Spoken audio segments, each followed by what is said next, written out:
नमस्कार दोस्तों। तो स्टार्ट करते हैं उसी जोश खरोश के साथ गांधी जी का बुक का दूसरा भाग, क्योंकि गांधी जी ने अपनी जो बुक है उसको भागों में डिवाइड किया और भागों को छोटे छोटे पार्ट्स में डिवाइड किया है। सो मैं भी आपको पार्ट्स में बताता हूँ। दूसरा भाग अब क्या होता है, रायचंद्र भाई उस समय क्या होता है जब गांधी जी समुद्र की यात्रा करते हैं, खाना पानी सब हो जाता है, सबसे मिलते हैं, सीधा सीधा जहाज़ में जाते हैं। चिंता होती है, तूफान में लगा रहता है कि यार तूफान आएगा, क्या होगा, समुद्र में तूफान आ जाइए। तब की बात है जब गांधी जी दक्षिण अफ्रीका से इंग्लैंड से कानून की पढ़ाई करके जब भारत आते हैं, उसी समय क्या होता है जहाज़ से आते हैं, थोड़ा सा तूफान आ जाता है, जहाज़ में सब बीमार पड़ जाते हैं, सब जगह इधर से उधर हो जाती हैं, लेकिन गांधी जी सुरक्षित रहते हैं, ना वो बीमार पड़ते हैं ना ही कोई तकलीफ होती है, क्योंकि गांधी जी जो अपने खाने पीने रहने का चीज़ों का सब इतना अच्छे से मेंटेन कर लेते हैं कि उन्हें कोई प्रॉब्लम नहीं होती जहाज में। वो सीधी तरीके से अच्छे से मुंबई बंदरगाह पर पहुंचते। जब मुंबई बंदरगाह पहुंचते तो उनके जो बड़े भाई होते हैं गांधी जी को लिवाने आते हैं। जब लिवाने आते हैं, गांधी जी को लेकर जाते हैं, घर लेकर जाते हैं, तो क्या होता है कि गांधी जी की बड़ी मन में उत्सुकता रहती है कि यार वकील बनकर आया हूँ, माँ को बताऊँगा, पत्नी को बताऊँगा, सबको बताऊँगा। जब घर पहुँचते हैं तो क्या होता है, बड़े भाई पूछते हैं माँ कहाँ हैं, तो बड़े भाई बताते हैं कि माँ का तो देहांत हो गया। जब गांधी जी को पता लगता है यार बड़ा उदास हो जाते हैं, खूब रोते हैं। उस दिन वो खाना पीना कुछ नहीं खाते, क्योंकि उन्हें लगा था कि यार मेरी आशाएं ख़त्म हो गई, यार मैं कितना सोच कर आया था, कितना खुश होगी माँ मुझे बैरिस्टर बनता देखकर, लेकिन क्या हुआ, माँ ही न रह गई। यार बड़ा दुख होता है। गांधी जी उससे उभरते हैं धीरे धीरे करके। क्या होता है, एक व्यक्ति आते हैं जिनका नाम होता है रेवा शंकर। एक रेवा शंकर भाई होते हैं जो 25 उम्र के होते हैं, अच्छे व्यापारी होते हैं, खूब व्यापार किया करते हैं। गांधी जी से बड़ी अच्छी दोस्ती हो जाती है और वो साथ ही वकील भी रहते हैं, तो गांधी जी की अच्छी दोस्ती हो जाती है। वो गुरुजी की तरह गांधी जी के साथ रहते हैं, गांधी जी को वकालत सिखाते हैं, सब चीज़ सिखाते हैं। गांधी जी कहते हैं कि मेरे जीवन पर 3 लोगों का सबसे ज़्यादा प्रभाव पड़ा था। नंबर 1 रायचंद्र भाई, जो एक व्यक्ति थे, बड़े अच्छे व्यक्ति थे, मैं बता चुका हूँ आगे आपको। दूसरा था टॉल्स्टॉय। तीसरी थी वैटुक तेरे हृदय में, एक बुक थी जिसका गांधी जी पर बहुत अच्छा प्रभाव पड़ता है। इतना अच्छा प्रभाव पड़ता है कि गांधी जी का जीवन बदलने लगता है। ये कहें कि गांधी जी अंदर से मजबूत होने लगते हैं, गांधी जी का जीवन अच्छा बदल जाता है। उसके बाद हम देखेंगे संसार में प्रवेश क्या करते हैं। बड़े भाई सबकी आशाएं लगी होती हैं कि भाई वकील बन गया, अच्छा सा यार नाम होगा। मान लो हमारे परिवार में उस समय वकील था डीएम के बराबर, ये कहें कि बड़ा अच्छा मान साहब भी वकील बन जाता, सब लोग देखने आते हैं यार हमारे परिवार में वकील है, सब कहते हैं। उसी तरीके गांधी जी का पिता, सब लोगों का सर ऊंचा हो गया कि भाई वकील बन गया, लेकिन बड़ी प्रॉब्लम थी गांधी जी को कि यार वकालत नहीं आती थी। वकालत यानी बोल नहीं पाते थे, कानून तो सब पता थे लेकिन बोल नहीं पाते थे। जब ये आते हैं तो क्या होता है, थोड़ी सी एक पीछे है, तो जब गांधी जी अपने परिवार पहुंचते हैं तो परिवार वाले बताते हैं, बड़े भाई कहते हैं कि बेटा गंगा स्नान कर लो, जाति भोज करा दो, यानी सब जितने रीति रिवाज होते हैं वो सब कराए जाते हैं गांधी जी से। और गांधी जी इसी तरह करके क्या करते हैं, गांधी जी इधर जो संसार रहता है उससे खूब परेशान हो जाते हैं, लोगों की बातें सुनते, ताने सुनते, मुकदमे नहीं मिलते, तो जितनी पूरी भड़ास रहती है गांधी जी अपनी पत्नी पर निकालते हैं, पत्नी से झगड़ा करते हैं। उससे एक बार क्या होता है, उन्हें मार देते हैं, पीट देते हैं। गांधी जी खूब मारते हैं, मार के भगा देते हैं मायके। जब एहसास होता है कि यार गलत किया तो उन्हें मनाने जाते हैं, लिवा कराते हैं। क्या होता है, लड़ाई तो सबके परिवार में होती है, सो गांधी जी भी उन्हें मना करके ले आते हैं। गांधी जी इसी तरीके बताते हैं, धीरे धीरे करके मैं संसार में प्रवेश किया। अब गांधी जी संसार में प्रवेश कर लेते हैं, यानी अभी तक गांधी जी बुकों का जीवन जी रहे थे, बुकों में जीवन जी रहे थे, लेकिन धीरे धीरे करके अब किताबों में आ गए। अब दूसरा हम देखेंगे गांधी जी का क्या होता है, पहला आघात लगता है। तो पहला आघात यानी पहला जो चोट पहुंचती है, ज़्यादा बहुत गहरी चोट गांधी जी के मन में लग जाती है। उनके बड़े भाई क्या होता है, राजस्थान के पोरबंदर जो होता जो मुंबई का बंदरगाह होता है, वहाँ पर क्या होता है कि उसका जो नवाब होता है उसके सलाहकार होते हैं, लेकिन उससे बहस हो जाती है। उन्हीं के जो एक अधिकारी रहता है उससे बहस हो जाती है, तो वो गांधी जी के भाई पर मुकदमा करने के लिए कहता है। तो गांधी जी कहते हैं कि यार तुम वकील हो और वो अधिकारी, अच्छे से तुम दोनों की बात हो जाएगी, चले जाओ मेरा थोड़ा सी बात लेकर के। तो गांधी जी बड़े भाई की बात रहती है तो टाल नहीं पाते, चले जाते हैं। जब जाते हैं तो क्या होता है, जो अधिकारी रहता है गांधी जी से थोड़ी देर बात करता है, फिर पता नहीं उसे क्या होता है, गांधी जी को कहता है आउट, गेट आउट, मतलब भगा देता है, मतलब काफ़ी गालियाँ दे देता है, थोड़ा सा अपशब्द बोल देता है। और गांधी जी को क्या करता है, प्यून को बुलाता है, चपरासी को बुलाता है और गांधी जी को धक्का मार के रूम से बाहर भगा देता है। जब गांधी जी को बाहर भगा देता है यार बड़ा अफसोस होता है, गांधी जी के मन में इतनी ज़्यादा वो बात लग जाती है, कहते हैं यार ये अधिकारी धीरज भरा नहीं है यार, इसके अंदर बिल्कुल धीरज नहीं है, बड़ा अफसोस होता है। सोचते हैं अब कहते हैं कि मैं किसी झूठे के लिए, कोई भी हो, कभी झूठी सिफारिश लेकर नहीं जाऊंगा, लेकिन मजबूर थे, बड़े भाई थे, इसलिए गांधी जी जाते हैं। लेकिन फिर गांधी जी के मन में बात लग जाती है और कभी झूठी सिफारिश लेकर के गांधी जी नहीं जाते। आगे हम देखेंगे गांधी जी के मन में बहुत ज़्यादा दिक्कतें होती हैं, समस्याएं होती हैं, बहुत टूट जाते हैं अंदर से। एक हिसाब से देखें तो पहला आघात क्या होता है मुंबई भाई। अब दूसरी बात आती है भाई, दूसरी बात ये होती है जब गांधी जी मुंबई में होते हैं तो बड़े भाई सब इनके लिए मुकदमा खोजने लग जाते हैं कि यार छोटा भाई वकील बना है, चलो उसके कामकाज के लिए वकील मुकदमे खोजे जाएं। यानी मुहिर जितने होते हैं, मान लो मेरा केस हो, मैं गांधी जी के पास जाऊँ, मैं मेरा छोटा भाई या बड़ा भाई वकील बन जाए तो मेरी पहुंच हो, तो मैं क्या करूँगा, लोगों को खोज के कि यार मेरा भाई वकील है, मेरा भाई वकील है, अच्छा वकालत है, लंदन से पढ़कर आया। अगर बता दूँ तो सारे लोग जो होते हैं गांधी जी के पास आते हैं। काफ़ी उस समय क्या होता है कि सब ढूंढते रहते हैं, गांधी जी की बात चलती रहती है, लेकिन गांधी जी को कोई मुकदमा धीरे धीरे करके नहीं मिलते हैं। गांधी जी को मुकदमा नहीं मिलते, धीरे से करके एक मुकदमा आता है मीमाबाई का। जब गांधी जी के पास वो मुकदमा आता है तो गांधी जी क्या होता है कि वहाँ पर मुकदमा पहले से डरे समय रहते हैं, लेकिन अपनी अर्जी कोर्ट में याचिका दायर करते हैं और जब उनका केस लेकर के जज के सामने जाते हैं तो गांधी जी की फिर वही पुरानी प्रॉब्लम हो जाती है। आंखों के सामने अंधेला, पैर कांपने लग जाते हैं, थरथरा के वहीं पर गिर जाते हैं। जब गिर जाते हैं तो क्या होता है कि दूसरा वकील आता है, सब हंसते हैं, मजाक उड़ाते हैं, और दूसरा वकील आता है 2 मिनट में मुकदमा सुलझा देता है। सो गांधी जी कहते हैं कि अब मैं कभी कोई मुकदमा नहीं लूँगा यार। लेकिन गांधी जी लिखते हैं ये सारा डर, जितनी भी प्रॉब्लम्स थी, सब जा कर के मेरी दक्षिण अफ्रीका में दूर होती हैं, और गांधी जी इस प्रकार कोई मुकदमा फिर दोबारा नहीं छूते हैं।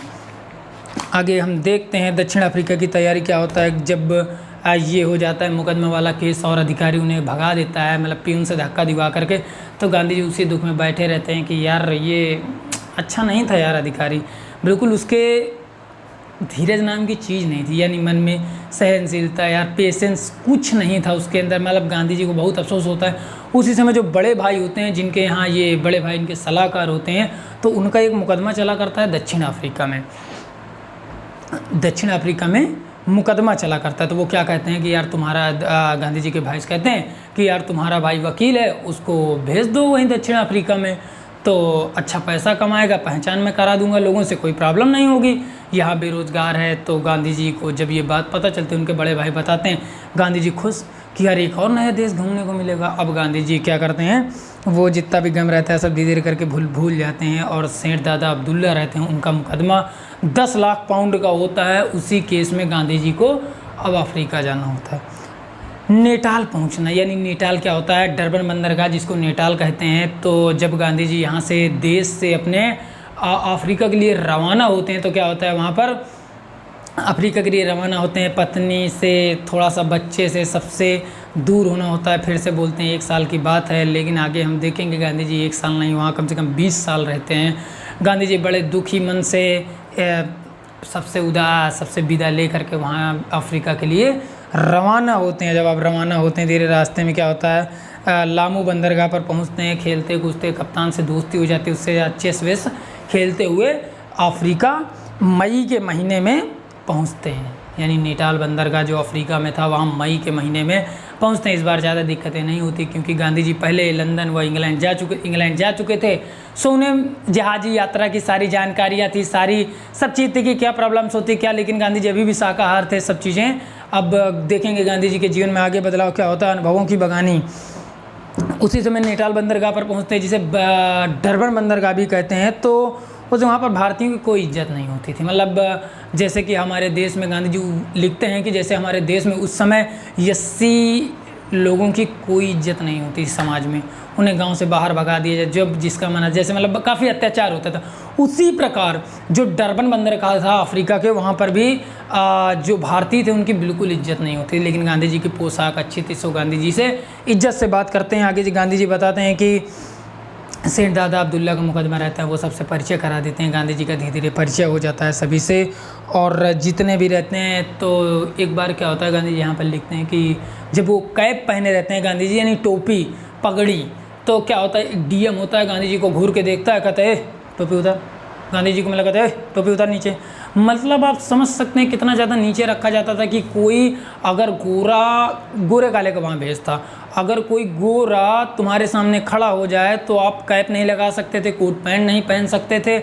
और आगे हम देखेंगे क्या क्या अत्याचार किया करते। तो गांधी जी इसमें बहस हो जाती है काफ़ी।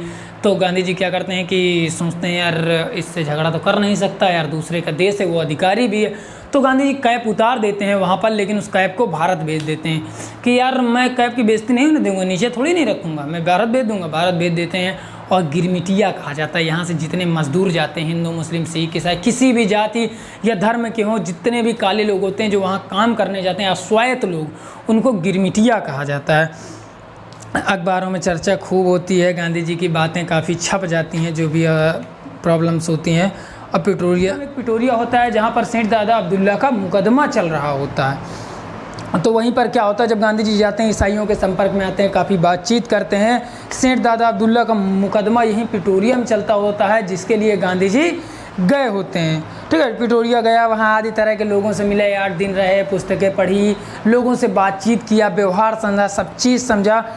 और क्या होता है, गांधी जी पिटोरिया जब जाया करते तो वहीं पर ट्रेन से जाते हैं। तो गांधी जी का टिकट जो रहता है उच्च लेवल का रहता है, यानी जहाँ गोरे लोग बैठा करते हैं गांधी जी भी वहाँ बैठ जाते हैं। तो क्या होता है कि जब गांधी जी बैठ जाते हैं तो एक गोरा जब गांधी जी को देखता है तो वो उन्हें डांट फटकार देता है, मार वार देता है, 1-2 हाथ मतलब कि काफ़ी दुर्व्यवहार कर देता है। सो गांधी जी काफ़ी निराश होते हैं। लेकिन ये होता है कि रात हो गई यार, अब हमको जाना भी है, अगर इसके मुँह लगता हूँ कोई मतलब नहीं है। धीरे धीरे करके गांधी जी उस तरीके से पहुँचते हैं, काफ़ी डांट सहनी पड़ी, अत्याचार सहना पड़ा, गांधी जी लिखते हैं। और बड़ी प्रॉब्लम्स होती है। इस प्रकार धीरे धीरे करके गांधी जी चार्ल्स टाउन की ओर ट्रेन इनकी चलती है, फिर वहाँ पहुँचते हैं। वहाँ दादा सेठ जो अब्दुल्ला रहते हैं, जिनका मुकदमा 10 लाख पाउंड का होता है, जिसके लिए गांधी जी भारत से दक्षिण अफ्रीका जाते हैं मुकदमे के लिए। वहाँ उनसे मिलते हैं, उनके एजेंट गांधी जी को लेने आते हैं। इसके बाद हम देखेंगे अधिक परेशानी क्या होती है। जो ट्रेन होती है जब चार्ल्स टाउन पहुँचती है तो 1 दिन देर से गांधी जी पहुँचते हैं, क्योंकि वहाँ टिकट नहीं मिलती। जो गोरे होते हैं सिर्फ उनको टिकट दी जाती, काले लोगों को नहीं दी जाती। गांधी जी सिफारिश करते हैं, जो टिकट कलेक्टर जो जहाँ से मतलब टिकट मिलती है स्टेशन, जो जहाँ पे मतलब टिकट ट्रेन की मिलती हैं, गांधी जी वहाँ पर जाते हैं, उनसे सिफारिश करते हैं, सर प्लीज़ प्लीज़। जब वो इतना गांधी जी सिफारिश करते हैं तो वो क्या करते हैं, गांधी जी को एक टिकट दे देते हैं, कहते हैं आप जो प्रॉब्लम हो आप समझ लीजिए, मुझसे कोई मतलब नहीं। गांधी जी कहते हैं ठीक है मैं समझ लूँगा, आप बस टिकट दे दीजिए। जब वो गांधी जी को टिकट दे देते हैं तो एक बार देखें आप ऊपर कि गांधी जी गोरों के बीच में बैठकर थोड़ा सा झगड़ा दुर्व्यवहार सहना पड़ा, लेकिन गांधी जी दोबारा फिर से टिकट ले लिए उच्च लेवल का, जहाँ तीसरे दर्जे का, पहले दर्जे का, जहाँ पर गोरे लोग बैठते थे। जब गांधी जी टिकट ले लेते हैं तो क्या होता है, एक अंग्रेज़ों के बीच में गांधी जी बैठ जाते हैं, अंग्रेज़ों के बीच में बैठ जाते हैं। जब अंग्रेज़ों के बीच में बैठ जाते हैं तो क्या होता है कि एक अंग्रेज़ आता है, गांधी जी को घूर कर देखा करता है। जब घूर कर देखता है तो गांधी जी भी उसकी तरफ देखते हैं, लेकिन गांधी जी थोड़ा सा डर जाते हैं कि यार ऐसे क्यों घूर रहा है। तो गांधी जी कहता है अलग हटो, मुझे इस सीट पर बैठ के सिगरेट पीनी है। गांधी जी कहते हैं सर आप बाहर पी लीजिए, यहाँ मुझे धुआं नुकसान करेगा, मैं नहीं पीता। बस गांधी जी ने इतना विरोध किया था कि गांधी जी को उसने मारना स्टार्ट कर दिया, काफ़ी मारा, घूंसे से, किल्ली से, तमाचे मार दिए, काफ़ी दुर्व्यवहार किया और कहा कि मिल अगले स्टेशन तो ये जान से मार दूंगा, ये वो काफ़ी धमकी दी। लेकिन गांधी जी क्या करते, एक पोल होता है उसको पकड़ लेते, बैठे रहते हैं, कहते हैं मार ले जितना मार रहा हूँ, मैं नहीं हट रहा, यहीं बैठूंगा। काफ़ी मार खाते हैं, ट्रेन से धक्का वक्का मारने लगता है, लेकिन गांधी जी उसी को पकड़ के बैठ जाते हैं, वहीं पर बैठ। हम देखेंगे गांधी जी बहुत मार खाते हैं, बहुत मारता है, गांधी जी का शरीर दर्द करता है। जैसे तैसे गांधी जी सोचते हैं कि यार जब मैं पहुंचूंगा दादा सेठ अब्दुल्ला से, उसकी शिकायत करते हैं, वहाँ के उच्च अधिकारियों से उस अंग्रेज़ की शिकायत करते हैं, लेकिन कुछ नहीं होता, क्योंकि जितने भी अधिकारी रहते हैं दक्षिण अफ्रीका में सारे अंग्रेज़ रहते हैं। सो कोई फ़र्क नहीं पड़ता गांधी जी की शिकायत का। गांधी जी वो अपमान सह लेते हैं और कहते हैं कि अब मैं इस देश से दक्षिण अफ्रीका से काले गोरे का भेद मिटा कर रहूँगा, और जान से लड़ जाते हैं। लेकिन एक अफसोस होता है कि यार मुकदमा ख़त्म करके मुझे भारत जाना है। बड़ी प्रॉब्लम्स होती है कि यार मैं कैसे मिटा पाऊँगा काले गोरे का भेद, लेकिन कहते हैं कि मैं मिटा के जाऊँगा, एक दृढ़ निश्चय कर लेते हैं। आगे हम देखेंगे जब हम पहुँच जाते हैं किसी तरह से 8 बजे रात को पिटोरिया पहुँचते हैं। जब गांधी पिटोरिया पहुँचते हैं तो पिटोरिया में जो होता है, पिटोरिया एक स्थान है। अब वहाँ का पहला दिन क्या होता है, पिटोरिया में जब पहुँचते हैं तो वहाँ का पहला दिन गांधी जी काफ़ी परेशान होते हैं। लेकिन वहाँ उस दिन जैसे अपने यहाँ सैटरडे संडे किसी दिन बाज़ार बंद रहती, मार्केट बंद रहती, वैसे ही जब गांधी जी पिटोरिया पहुँचते तो वहाँ का भी मार्केट सारी बंद रहती। स्टेशन में 2-3 आदमी दिखते हैं तो गांधी जी यार सोचते हैं यार मैं अकेला, कोई एजेंट लेने आता नहीं इस बार गांधी जी। जब कोई एजेंट नहीं लेने आता गांधी जी परेशान होते हैं, लेकिन इधर उधर भटकते रहते हैं। टिकट जो टीके होता है उसके पास जाते हैं, सर मैं कहाँ जाऊँ, कोई होटल बता दीजिए। वो ज़्यादा जवाब नहीं देता। गांधी जी को परेशान देख करके जो एक ईसाई होता है वो होता है पादरी, मतलब कि जो ईसाई मिशनरी चला करती हैं उनमें जो जैसे हमारे पंडित होते हैं, मौलवी साहब होते हैं, उसी तरीके से उनमें होते हैं पादरी। वो गांधी जी को परेशान देखता है, मदद करता है, कहता है कि आप चलिए मैं आपको एक होटल ले चलता हूँ, सो आप वहाँ पर रुक सकते हैं रात को। तो गांधी जी सोचे यार मैं इसको जानता नहीं, लेकिन इसके सिवा कोई चारा भी नहीं है। सो गांधी जी उसके पीछे पीछे चल देते हैं, उसके पग कदमों के पीछे पीछे चल देते हैं। वो एक होटल पे ले जाता है। जब गांधी जी होटल पर पहुंचते हैं तो गांधी जी थोड़े से सांवले होते हैं, अश्वेत होते हैं, मतलब कि हमारे लोगों जैसे होते हैं लेकिन ज़्यादा गोरे नहीं होते। सो क्या होता है कि गांधी जी को जो मैनेजर होता है होटल का वो कहता है सर मैं आपसे क्षमा चाहूँगा, मैं आपको जहाँ मेहमान होटल में खाना बैठ के खाते हैं मैं आपको वहाँ खाना नहीं दे सकूँगा, लेकिन आपको मैं वहाँ खाना दे दूँगा, आपके रूम पे आपको खाना पहुँचा दूँगा, लेकिन आपको मैं यहाँ नहीं बुला सकता। तो गांधी जी कहते हैं कि मुझे मंजूर है, मुझे कोई आपत्ति नहीं है, आप जहाँ चाहें वहाँ मैं रह लूँगा, मुझे आप खाना दे दीजिए, मुझे कोई दिक्कत नहीं। सो गांधी जी को खाना देना वो स्टार्ट करता है, लेकिन गांधी जी उससे अच्छा व्यवहार बना लेते हैं। जो गांधी जी को लेकर आता है वो भी पादरी रहता है, उससे अच्छा व्यवहार बन जाता है। गांधी जी उससे बातचीत करते हैं, वो अपने दोस्तों से मिलाता है। जो होटल का मैनेजर होता है उससे भी गांधी जी अच्छे से अपने निर्मल निश्चल अच्छे यानी गुणी स्वभाव की वजह से सबको मोहित कर लेते थे। उस होटल के मैनेजर को भी ऐसे दोस्ती कर लेते हैं, और जब दोस्ती कर लेते हैं तो वो होटल का जो मैनेजर होता है कहता है सर आप वहाँ खाना खाने आ सकते हैं जहाँ सब खाना खाते हैं, मैं किसी की टेंशन नहीं लेता, आप आ जाइए, मुझे कोई दिक्कत नहीं होगी। इसी तरह के ईसाइयों से चर्चा करते हैं, सब विषय में ईसाई धर्म के विषय में चर्चा करते हैं गांधी जी।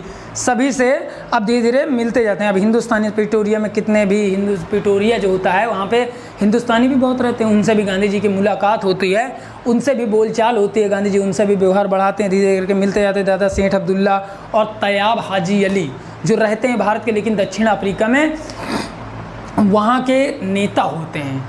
जैसे कि हम देखेंगे हमारे यहाँ कितने लोग होते हैं, यहाँ से जाकर मुंबई में है, कहीं कहीं जाकर हमारे देश के आज भी कितने लोग हैं जो विदेशों में जाकर के वहाँ के नेता हैं। उसी प्रकार जो हाजी अली थे और तैयाब सेठ जिनके लिए गांधी जी जो थे, जिनके मुकदमे के लिए गए थे, ये वहाँ पर वहाँ के नेता थे, यानी हमारे लोगों के, भारतीयों के, अश्वेत लोगों के नेता थे।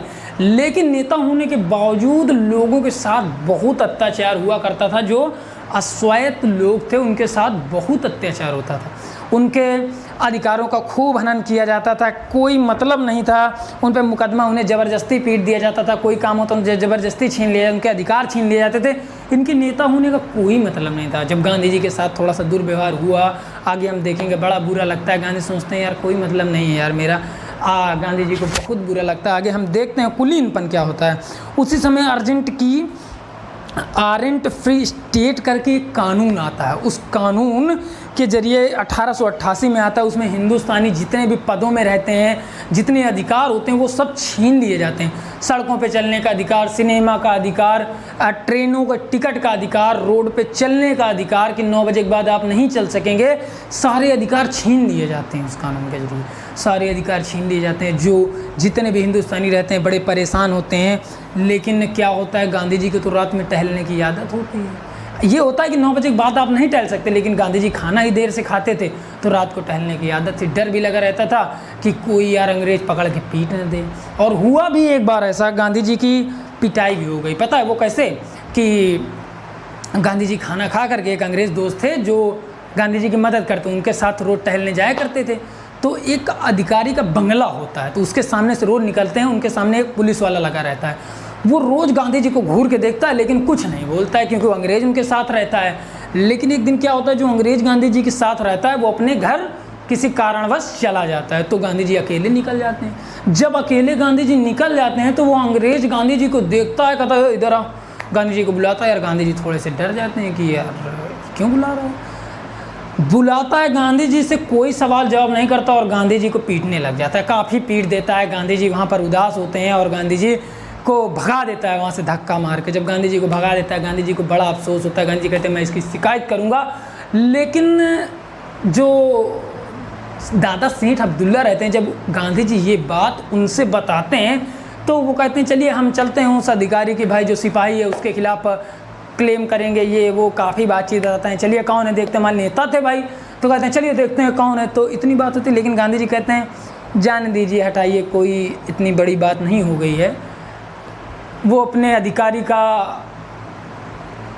पालन कर रहा था, अधिकारों का जो उसने दिया है, आज चीज़ें गांधी जी बताते हैं और उसको कोई उस पर केस वेस नहीं करते हैं। लेकिन अब क्या होता है, मुकदमे की तैयारी जब सब चीज़ हो जाती है, जिसके लिए गांधी जी भारत से अफ्रीका जाते हैं, दादा सेठ अब्दुल्ला का 10 लाख पाउंड का केस रहता है।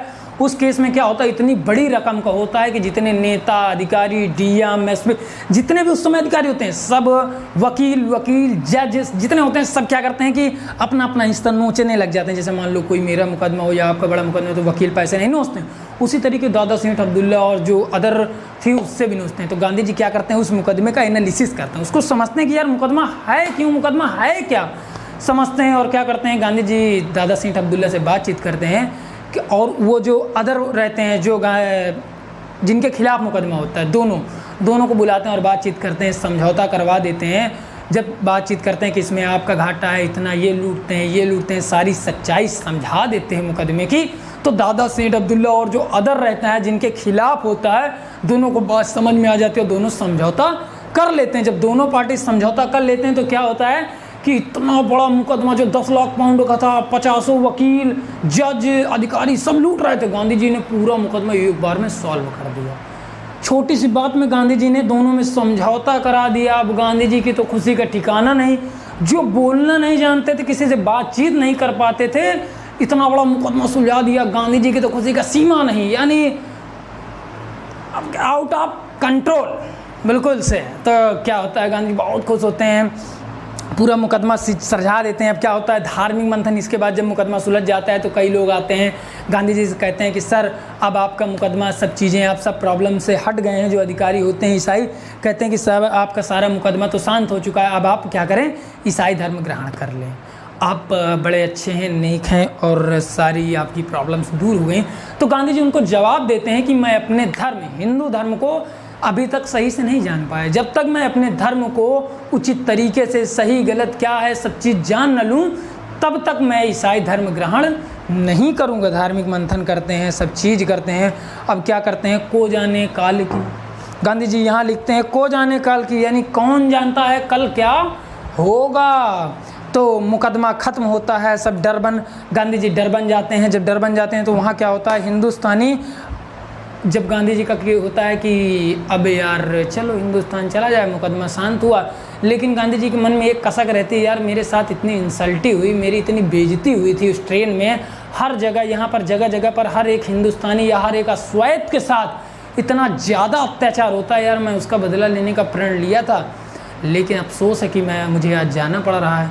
तो जो मुकदमा दादा सेठ अब्दुल्ला का मुकदमा गांधी जी जो मिनटों में सुलझा देते हैं, महीनों का मुकदमा, उस खुशी में गांधी जी के लिए दादा सेठ अब्दुल्ला एक पार्टी रखते हैं। सब अधिकारी आते हैं, जितने हिंदुस्तानी रहते हैं, बड़े बड़े लोग जितने भी होते हैं, सब आते हैं गांधी जी से मिलने। तैयाब सेठ, हाजी अली सब मौजूद रहते हैं। उसी समय क्या होता है, गांधी जी साइड में बैठ करके एक आर्टिकल पढ़ रहे होते हैं। उसमें लिखा होता है कि हिंदुस्तानियों के अधिकारों का ये कानून है, जो कानून आया था, आपको बता दूं, जिसके ज़रिए अधिकारों का हिंदुस्तानियों के हनन किया जा रहा था, उसके विरोध में एक आर्टिकल होता है। गांधी जी उसको समझते हैं और लोगों को पढ़ के सुनाते हैं कि आप इस कानून का ऐसे विरोध कर सकते हैं और ऐसे बच सकते हैं, इस कानून को ऐसे नष्ट कर सकते हैं या ऐसे करके रोक सकते हैं कानून को। तो जितने भी वहाँ लोग रहते हैं अधिकारी, वो सब गांधी जी के पीछे हो जाते हैं। गांधी जी से क्या कहते हैं वो लोग, इतनी अच्छी उन लोगों को बात लगती है कि सर आप हमारा नेतृत्व कीजिए, आपके रहने खाने का जितना भी होगा हम आपका खर्च उठा लेंगे। गांधी जी के खुशी की सीमा नहीं रहती कि यार जो मैं सोच रहा था वही हो गया, मैं यहाँ रुकना चाह रहा था, कोई वजह नहीं थी, वजह मिल गई। अब गांधी जी रुक जाते हैं, वहाँ पे क्या करते हैं, एक पार्टी बना लेते हैं और जितने भी ये कानून का जो विरोध करने के लिए एक आर्टिकल पेपर में छपवा देते हैं। जब पेपर में छपवा देते हैं, वहाँ के अखबार में, न्यूज़पेपर में, तो ये बात जन जन तक पहुंच जाती है। और जितने भी अश्वेत लोग रहते हैं, जितने भी काले लोग रहते हैं, या जितने भी गिरमिटिया यानी जितने भी बाहर से काम करने जाते हैं, जिनके साथ अत्याचार हुआ करता है, वो सब एक साथ मिल जाते हैं और गांधी जी के पीछे हो जाते हैं। गांधी जी एक बहुत बड़ी पार्टी बना लेते हैं और उस पार्टी को चलाने के लिए सबसे चंदा लिया करते हैं, सबसे चंदा इकट्ठा करते हैं और पार्टी बना लेते हैं। अब नेटाल में क्या होता है, सब कहते हैं कि सर आप यहीं रहिए और नेटाल में बस जाइए, हम आपका सारा खर्च उठा लेंगे। दादा सेठ अब्दुल्ला उस समय क्या होता है, वहाँ के नेता रहते हैं, हाजी अली दोनों नेता रहते हैं, इनके साथ गांधी जी इनको भी अपने साथ मिला लेते हैं और बहुत बड़ी पार्टी बना लेते हैं। नेटाल में गांधी जी को बसा दिया जाता है, कहते हैं मैं आपका सारा खर्च उठा लूँगा। सब लोग मिल करके गांधी जी को वहीं दक्षिण अफ्रीका में रोक लेते हैं और एक बहुत बड़ी पार्टी तैयार कर देते हैं। मतलब कि गांधी जी ये समझिए वहाँ कुछ नहीं था, जो बोलना नहीं जानता था जो व्यक्ति, आज उनके व्यक्तित्व में उथल पुथल हो रही थी, यानी सुधार हो रहा था। जो थोड़ा सा भाषण देना पड़ता था, किसी से बातचीत करनी पड़ती थी, आंखों के आगे अंधेला छा रहा था, आज वो इतनी बड़ी पार्टी का लीडर बन गया। समझ सकते हैं आप, गांधी जी के जीवन में बहुत सारा पलटाव आता है। अब क्या होता है कि जो कानून होता है उसका विरोध करने के लिए गांधी जी न्यायालय में अपनी याचिका दायर करने जाते हैं। तो क्या होता है, जो न्यायालय होता है वो गांधी जी की याचिका को स्वीकार नहीं करता, क्योंकि वहाँ पर कोई गोरा किसी काले का यानी अश्वेत का केस नहीं लिया करता था। तो गांधी जी क्योंकि अश्वेत थे, सो कोर्ट में घुसना अश्वेतों का वर्जित था। जैसे कि हमारे देश में गांधी जी लिखते हैं, उस समय मंदिरों में एससी ओबीसी या नीचे की जितनी भी कास्ट होती थी उनका मंदिरों में घुसना वर्जित था। उसी तरीके वहाँ कोर्ट में या उच्च जगहों पर अश्वेत लोगों का, गिरमिटिया लोगों का घुसना नामंजूर था, यानी विरोध में था। यहाँ ही कोई घुस जाता था तो उसे तुरंत मारा जाता था, पीटा जाता था और उसे बाहर भगा दिया जाता था। जब इतना होता है तो गांधी जी का खून खौल जाता है कि यार मैं इतनी बड़ी पार्टी बना ली है, ये वो। गांधी जी कहते हैं कि अब तो मैं निपटा के रहूँगा, ये जितना भी भेदभाव है अब निपटा के रहूँगा। और यही जो विरोध वाली बात होती है, गांधी जी क्या करते हैं भाई, इसको पेपर में छपवा देते हैं। वहाँ के जो न्यूज़ पेपर होता है उसमें इस बात को छपवा देते हैं कि अश्वेत लोगों को न्यायालय में प्रवेश नहीं दिया जाता, जबकि कानून में था कि दिया जाता है, लेकिन वहाँ जो गोरे अधिकारी थे वो नहीं देते थे। अब जब ये बात जन जन तक के कानों में पहुँचती है तो लोगों का जलजला निकल आता है, एक आंदोलन टाइप का हो जाता है। बड़ी पार्टी, गांधी जी अब बड़ी पार्टी के सच में नेता बन जाते हैं, बहुत बड़ी पार्टी इकट्ठा कर लेते हैं। अब क्या होता है कि जो गांधी जी पार्टी बना लेते हैं उसका नाम देना होता है नेटाल में उसका करते हैं। तो इंडियन कांग्रेस उसी समय भारत में होती है। तो अब क्या करते हैं, गांधी जी सोचते हैं कि यार नया नाम सही नहीं है, तो गांधी सोचते हैं इससे भारत की जो पार्टी है उसका भी नाम होगा और मुझे भारतीय होने पर गर्व भी होगा। तो गांधी जी जो पार्टी रहती है उसका नाम रख देते हैं इंडियन कांग्रेस। सन 1894 में मई 22 तारीख को अपनी पार्टी इंडियन कांग्रेस की स्थापना करते हैं और एक बड़ी पार्टी का निर्माण करते हैं, एक सफल नेता बनते हैं। अब गांधी जी का असली जीवन स्टार्ट होगा, जहाँ से वो बापू बनने के ऊपर गांधी जी को ये था कि वहाँ सब भाई कह के बुलाते थे। सो बड़ा हो, छोटा हो, बूढ़ा हो, गांधी जी को भाई कह के बुलाया जाता था। आगे हम देखेंगे बाल सुंदरम। उस समय गांधी जी एक बहुत बड़े नेता बन चुके होते हैं, तो बाल सुंदरम नाम का एक नौकर या व्यक्ति होता है, हम कह सकते हैं। तो एक अंग्रेज के यहाँ वो काम किया करता है, तो अंग्रेज का मूड ख़राब होता है, थोड़ा सा गुस्से में होता है, बिना वजह उस बाल सुंदरम व्यक्ति को बहुत मारता है, बहुत पीटता है, उसके 2 दांत तोड़ देता है आगे के और हाथ भी उसका तोड़ देता है। वो रोते हुए गांधी जी के पास आता है, वो अश्वेत रहता है जो रोता हुआ आता है, कहता है सर मेरे अधिकारों का हनन हुआ, मुझे मारा गया, मैं विरोध करूँगा कानून का। लेकिन क्या था कानून, तो भाई आप बता चुका हूँ कि मैं काले लोगों का या अश्वेत लोगों का कोर्ट में वर्जित था ही नहीं जाना। सो गांधी जी क्या करते हैं, अब नेता बन चुके थे तो जितने भी अधिकारी थे गांधी जी से डरते भी थे कि यार ये आंदोलन कर देंगे, बहुत बड़ा जलजला निकल जाएगा, लोग यहाँ मार काट कर देंगे, यानी खून खराबा ना हो जाए।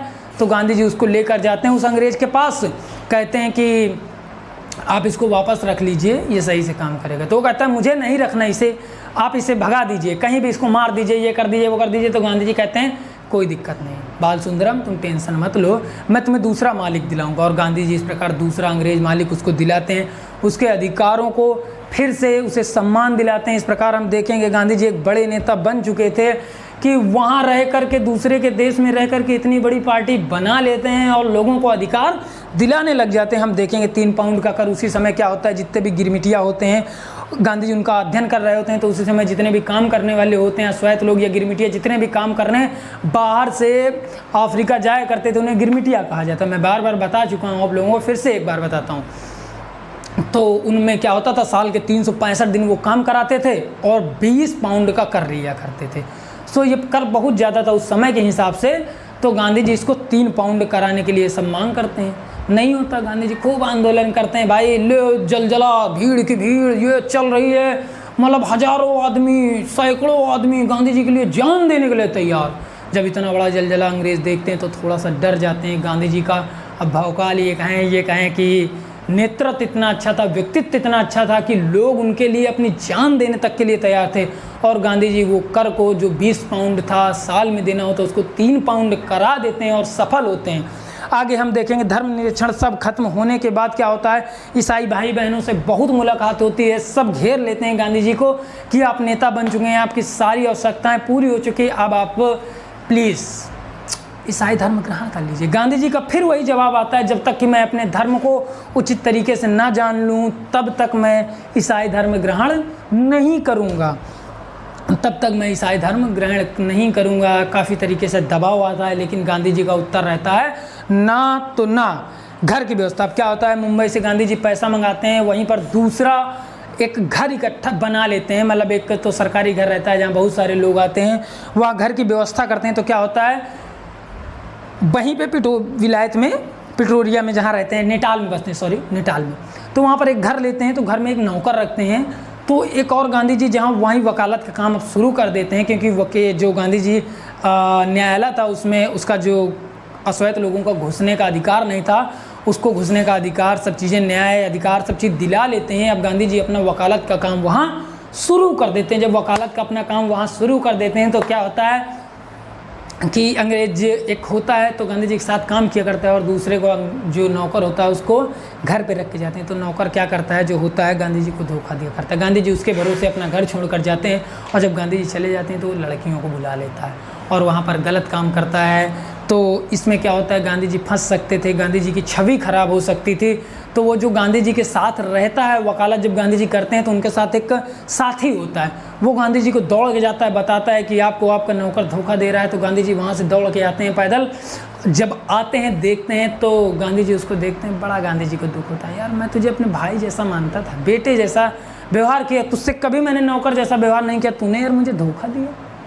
गांधी जी को बहुत बुरा लगता है कि यार मैं तुझे बेटे जैसा रखता था, तूने मुझे धोखा दिया यार। गांधी कहते हैं मेरी नज़रों से दूर हो जाओ, और उसे वहाँ से अपने घर से निकाल देते हैं। इस प्रकार क्या होता है, जो अब जब घर से निकाल देते हैं तो गांधी जी के साथ जो वकालत करने में रहता है उसको साथ रख लेते हैं, और गांधी जी का या इस प्रकार हम देखेंगे काम सब चीज़ चलने लगता है। अब भारत की ओर 3 साल हो चुके होते हैं, गांधी जी को अफ्रीका में 3 साल हो चुके होते हैं। तो ये होता है कि यार अब 6 महीने के लिए मैं अपने देश जाना चाहता हूँ। मान लो आप इलाहाबाद या दिल्ली, लखनऊ, मुंबई में कहीं भी काम करने या पढ़ाई करने के लिए जाते हैं, बहुत दिन रह लेते हैं। तो ये होता है कि अपने घर पापा मम्मी से, या आपकी शादी हो गई तो पत्नी से मिल के आता हूँ। तो गांधी जी भी कहते हैं कि मैं 6 महीने के लिए भारत जाना चाहता हूँ। सब लोग ना करते हैं, लेकिन गांधी जी कहते हैं ज़रूरत होगी तो मैं वापस आ जाऊँगा। जब इतना कह करके गांधी जी यहाँ से अफ्रीका से भारत के लिए रवाना होते हैं 6 महीने के लिए, तो जो पार्टी बना कर आते हैं तो उसका जो कार्यभार होता है, इंडियन कांग्रेस वहाँ पर स्थापना करते हैं 1894। मैं आपको बता चुका हूँ उसकी डेट, मई की 22 तारीख को 1894 में नेटाल में कांग्रेस की स्थापना करते हैं। तो उसकी जो कमान होती है वो देकर आते हैं मियाँ खान पारसी और रुस्तम जी, 3 व्यक्ति रहते हैं। उन तीनों के हाथ में गांधी जी अपनी पार्टी की कमान दे करके भारत आते हैं। 1893 में गांधी जी जेल भी एक बार जाते हैं इसी अपने आंदोलन के कारण। तो जेल का भी स्वाद चख लेते हैं, क्योंकि एक क्रांतिकारी को ऐसा माना जाता था उस समय कि अगर वो जेल नहीं जाता तो वो सच्चा क्रांतिकारी नहीं है। सो गांधी जी जेल भी जा चुके थे, अब क्रांतिकारी बन चुके थे।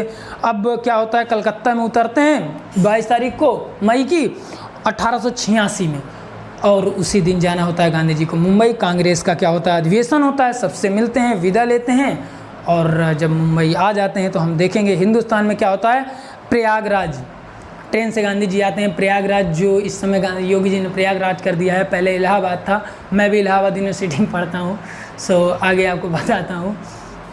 तो क्या होता है, प्रयागराज में गांधी जी की ट्रेन छूट जाती है, क्योंकि गांधी जी ट्रेन वहाँ पर रुकती है तो उतर के सोचते हैं लाओ थोड़ी देर घूम लेता हूँ भाई प्रयागराज। लेकिन स्टेशन मास्टर गांधी जी के लिए ट्रेन 2-3 मिनट रुकवाता है, लेकिन गांधी जी देर से आते हैं, सो ट्रेन चली जाती है। वो गांधी जी का सामान उतार करके बाहर रख देता है। तो गांधी जी वहाँ से जाते हैं, एक जो पत्रिकाएं जहाँ छपा करते हैं गांधी जी उसके पास जाते हैं। जब उसके पास जाते हैं जहाँ पत्रिकाएं छपती हैं, उससे बातचीत करते हैं, और जितना भी दक्षिण अफ्रीका में उन्होंने किया था, जो बातचीत की थी, काफ़ी दिन बाद की बात है, गांधी जी 6-7 दिन घूमते हैं और जब वहाँ पर रुकते हैं तो उससे बात करते हैं। और जितना भी वहाँ अफ्रीका में अश्वेत लोगों के साथ अत्याचार होता है, गांधी जी जितना कायदे कानून करते हैं उन सब के लिए एक पत्रिका छपवा देते हैं, और वो पत्रिका क्या करते हैं पूरे भारत में फैला देते हैं। वो पत्रिका किसी प्रकार दक्षिण अफ्रीका भी पहुंच जाती है। जब अफ्रीका पहुंच जाती है तो वहाँ पर अब जलजला गांधी जी के लिए तैयार हो रहा था। सो हम आगे देखेंगे, जलजला तैयार हो रहा होता है। उसके बाद क्या होता है, राजनीतिक और सब क्या होता है, देश प्रेम की भावना गांधी जी के मन में होता है। भारत की भाई ठीक उल्टी राजनीति चल रही थी जैसी अफ्रीका में चल रही होती है। क्या होता है कि वहाँ अधिकारों का हनन होता है, सब चीज़ होता है, मतलब अधिकारों का हनन होता है। अब यहाँ उल्टी राजनीति चल रही होती है, यहाँ अपना को दाबना चाहता है, वहाँ क्या होता है कि जितने असहाय लोग होते हैं भारतीय, उनके अधिकारों का हनन होता है। सो गांधी जी बहुत परेशान होते हैं, सब चीज़ों से मिलते हैं। गांधी जी क्या करते हैं, समिति बनाते हैं, विश्वविद्यालय जाते हैं, इधर उधर टहलते हैं। क्या करते हैं, कांग्रेस में जब पहली बार जाते हैं तो सबसे मिलते हैं, लेकिन क्या करते हैं, गांधी जी को ज़्यादा भाव नहीं देते। जैसे कि आप किसी नए कॉलेज में जाएं तो ज़्यादा बच्चे वहाँ के जो होंगे वो आपको भाव नहीं देंगे, भाई आपसे बातचीत नहीं करेंगे, आप कितने भी बड़े नेता उनसे क्या मतलब है, आप नए थे। सो गांधी जी को कोई भाव नहीं देता, गांधी जी को हटा देता है कि भाई चलो साइड में। अब क्या होता है, मुंबई में सभा होती है, सब प्रकार मिलता है। उसी दिन गांधी जी के जो बहनोई होते हैं वो ख़त्म हो जाते हैं। दूसरे दिन गांधी जी को मुंबई जाना होता है। गांधी जी जब मुंबई जाते हैं वहाँ पे कांग्रेस का अधिवेशन होता है, गांधी जी को बुलावा आता है और गांधी जी कांग्रेस के अधिवेशन के लिए जाते हैं, भाषण तैयार करते हैं। फिरोज शाह को वहाँ सुनने में आता है कि फिरोज शाह बहुत बड़े नेता होते हैं, बहुत अच्छा भाषण देते हैं। उनके भाषण में किसी प्रकार के आदमी मन मगन हो जाता है, मस्त मौला आदमी, बहुत अच्छा भाषण देते हैं। गांधी जी को भी मन में सुनने की लालसा होती है और गांधी जी भी भाषण सुनने के लिए जाते हैं वहीं पर और बातचीत करते हैं, सब भाषण सुनते हैं। गांधी जी को बहुत कम मौका मिलता है भाषण देने का। भाई कांग्रेस उस समय थी तो नई बनी हुई थी, ज़्यादा दिन तो हुए, ज़्यादा साल नहीं हुए थे। तो 1885 में कांग्रेस की स्थापना हुई थी, उसी समय गांधी जी का थोड़ा समय रहता है। तो क्या होता है, जो गांधी जी के साथ था सबको मौका दिया जाता है, तो गांधी जी को मौका मिलता है। गांधी जी की फिर वही पुरानी, वहाँ इतने बड़े लीडर बन चुके थे, लेकिन गांधी जी के अंदर जो कमी थी अभी दूर नहीं हुई थी कि जैसे वो भाषण देने के लिए जाते हैं, सब अंग्रेजी में देते हैं, गांधी जी का नंबर आता है, पैर कांपने लगते हैं, थरथरा के गिर जाते हैं, वहीं पर आंखों सामने अंधेला सा जाता है, सब हंसने लगते हैं। गांधी जी बहुत उदास होते हैं कि यार अभी भी नहीं मैं बोल पाता, इतना काम किया, सब कुछ किया, लेकिन अभी भी नहीं बोल पाता। गांधी जी को बहुत अफसोस होता है और वही गांधी जी का जो प्रस्ताव रहता है, दूसरा व्यक्ति, दूसरा नेता पढ़ता है और वो प्रस्ताव बड़े सपोर्ट के साथ पारित हो जाता है। गांधी जी की बात होती है, मुंबई में सभा होता है, दूसरे दिन मुंबई जाते हैं, भाषण की तैयारी करते हैं, सबसे मिलते हैं। दफ्तर में उसी समय क्या होता है, दफ्तर में मिलते हैं तो फिरोज शाह सबसे मिलते हैं। इसके बाद हम देखेंगे पूना में, जब पूना में होता है तो लोकमान्य तिलक से मिलते हैं और जो रहते हैं गोखले उनसे भी मिलते हैं। लेकिन गांधी जी को कोई ज़्यादा भाव नहीं देता, लेकिन जो गोखले रहते हैं उनसे गांधी जी का अच्छा व्यवहार बन जाता है। धीरे धीरे करके क्या होता है, भाषण इंग्लिश में सब बोलते हैं, लेकिन गांधी जी फिर से भाषण देते हैं, लेकिन हिंदी में देते हैं। इस बार गांधी जी के सामने आंखों के अंधेला नहीं छाता, गांधी जी का जो डर था वो धीरे धीरे दूर होता जा रहा था। अब हम देखेंगे गांधी जी को फिर से एक पत्र मिलता है कि जल्दी से अफ्रीका लौटिए। अब गांधी जी घबरा जाते हैं कि यार ये क्या मैटर हुआ, यार अफ्रीका तुरंत बुला रहे हैं। सो पत्र, अब गांधी जी को थोड़ा तो शक हो गया था कि यार जो मैंने प्रयागराज में पत्रिका छपवाई थी अफ्रीका के खिलाफ, लग रहा है अफ्रीका पहुंच गए और वहाँ जलजला तैयार हो रहा है। अब क्या होता है, गांधी जी कहते हैं कि आप फटाक से मेरी टिकट करा दीजिए, बुक करा दीजिए, मैं तुरंत आता हूँ। और गांधी जी का इस प्रकार क्या होता है, अफ्रीका में जाने के लिए तैयार होते हैं। इस बार अपनी पत्नी, बच्चे, बहन और उनके लड़के को लेकर के गांधी जी अफ्रीका के लिए रवाना होते हैं। इस बार गांधी जी परिवार के साथ अफ्रीका के लिए रवाना होते हैं, क्योंकि गांधी जी का यहाँ काम धंधा तो चलता नहीं भाई, वकालत भी नहीं सही चलती, आती भी नहीं ज़्यादा, वकील बन जाते हैं लेकिन वकालत नहीं आती है। सो अफ्रीका जाते हैं, वहाँ पर गांधी जी का काफ़ी नेता बन चुके होते हैं, सब कुछ बैठे बैठे मतलब अच्छे से नेता होते हैं, सब चीज़ गांधी जी को मिलता है अच्छे से, वहाँ वकालत भी अच्छी चलती है। सो गांधी जी कहते हैं कि अब मैं अफ्रीका जा रहा हूँ, वहाँ अपने सबको परिवार को लिवा जाते हैं। अब हम आगे की कहानी आगे के भागों में देखेंगे। नमस्कार।